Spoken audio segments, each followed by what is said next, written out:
Welcome to this explainer. Today, we're jumping straight into a phenomenal journey to explore a place where humanity and nature don't just survive, but actively adapt to thrive in some of the most extreme, physically impossible conditions on the planet.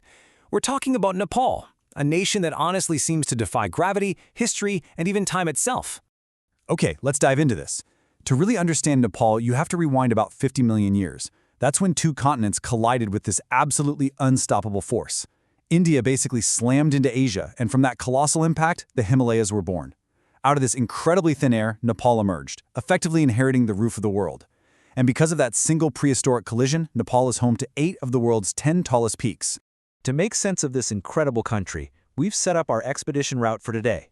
First, the edge of space, then life in thin air, followed by the valley that defies time, down into jungles, wildlife, and peace, and finally, the spirit of endurance. So we are literally mapping out a dramatic drop from the absolute top of the world. We'll descend through the isolated high villages into the earthquake-prone Kathmandu Valley and finally land in this completely unexpected realm of subtropical plains. It is a massive plunge through entirely different worlds. Starting off with Section 1, the edge of space, navigating the death zone.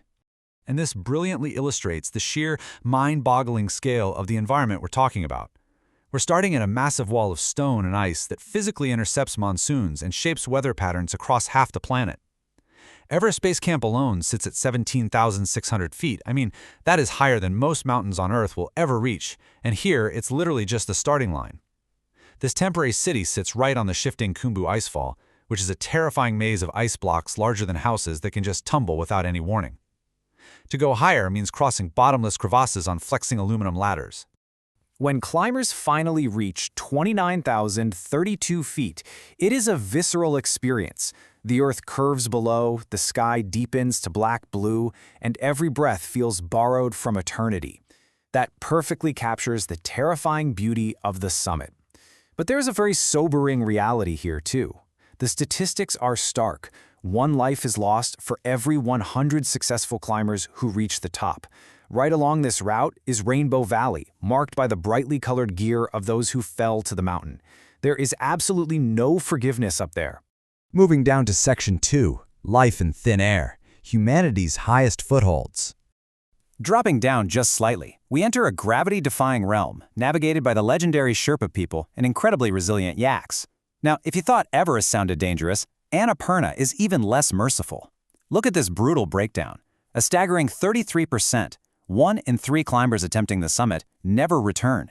Yet, beautifully and incredibly, thousands of people still walk in her shadow every year, along the Annapurna Circuit, which is a 3-week trek that circles the massive sleeping giant through a dozen different climates.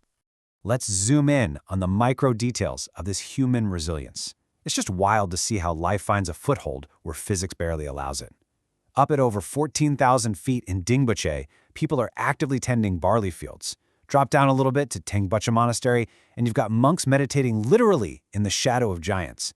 And then, at 11,000 feet in Namche Bazaar, children are running around playing football on steep terraces where, honestly, most of us would struggle to just catch our breath. It's an absolute marvel of adaptation. Which brings us to Section 3, the valley that defies time, chaos and devotion in Kathmandu.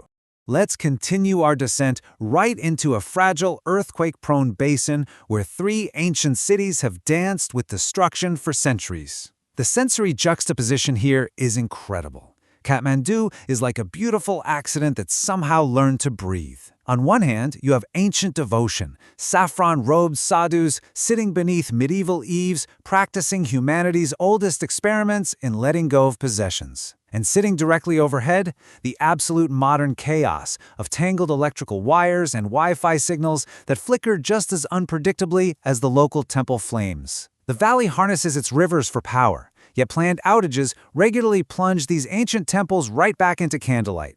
Now, what's really interesting about this is the number 57.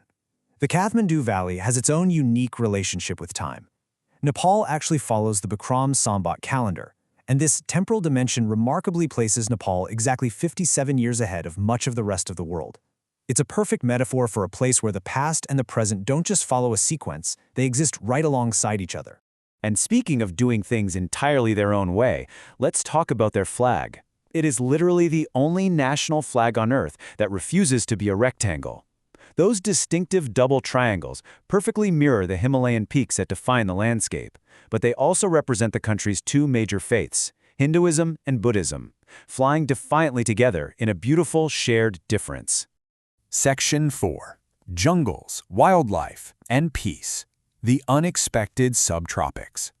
Leaving the ancient cities behind, we head south via the new Kathmandu-Terai Expressway, completely trading those mountains for unexpected subtropical plains. Down here, where the mountains surrender to endless golden rice paddies, we hit Chitwan National Park. And this number is a massive triumph, 600. Decades ago, Nepal's endangered one-horned rhinoceros population was hunted down to barely double digits. But today, thanks to immense conservation efforts, over 600 of these prehistoric giants roam the grasslands, sharing the forest with one of the highest densities of Royal Bengal tigers on Earth. It's an incredible recovery.